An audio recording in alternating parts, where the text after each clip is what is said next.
Sara havia cessado o costume das mulheres. Assim, pois, riu-se Sara consigo, dizendo: terei ainda deleite de haver envelhecido, sendo também meu senhor já velho?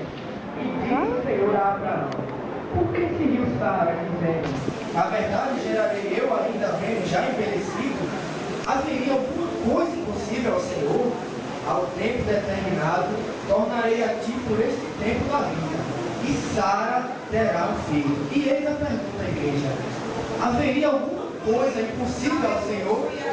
Esta foi a pergunta que o anjo do Senhor fez para Abraão. Esta será a palavra do Senhor para a sua igreja nesta noite. Haveria alguma coisa impossível ao Senhor? Vede agora que eu sou, e não há nenhum outro Deus comigo. Eu mato e faço viver, eu tiro e eu crio, e para ninguém me o Senhor é que tira a vida e que dá a vida. Ele faz descer a sepultura e faz tornar a subir dela. Porque ele faz chagas, ele mesmo atira, ele mesmo quer nas suas mãos. Isaías é tomado o Espírito Santo do Senhor, assim disse: ainda não vai esse dia, eu sou, e não há ninguém que possa escapar dessa Aleluia! Daniel expressou-se desta forma: ele é Deus dos tempos e as horas, ele move reis, estabelece reis, dá sabedoria aos sábios e ciência aos entendidos, conhece o profundo e o escondido, sabe quem está entrando quando ele mora, luz. Moisés afirmou: o Senhor é varão de guerra. Davi disse assim: o Altíssimo fez soar a sua voz, e pelo resplendor da sua presença, pradas de fogo se acendem. Haveria alguma coisa impossível ao Senhor? Jeremias diz que ele é grande e terrível. Jeremias diz que ele é o alto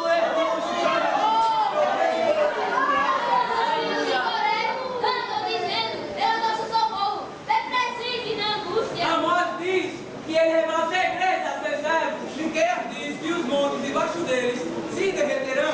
Abacuque diz que ele é a nossa força. Não diz que ele é tardio em graça e mais grande em força. Um dia diz que o Senhor está no meio de ti. Ageu diz que o Senhor é conosco. Zacarias diz que é tão grande a sua vontade. Quão grande é a sua formosura. Malaquias diz que ele não muda. E diz: súplica ao favor do Senhor, e ele terá piedade de nós. Haveria alguma coisa impossível ao Senhor? Ele faz chover para regar toda a terra, faz água correr em pleno deserto. Dá o nascimento a todo ser vivente. Faz coisas grandes, maravilhosas e poderosas. Antes que nós o conhecêssemos, ele já nos conhecia. Ainda antes que houvesse dia, ele já existia.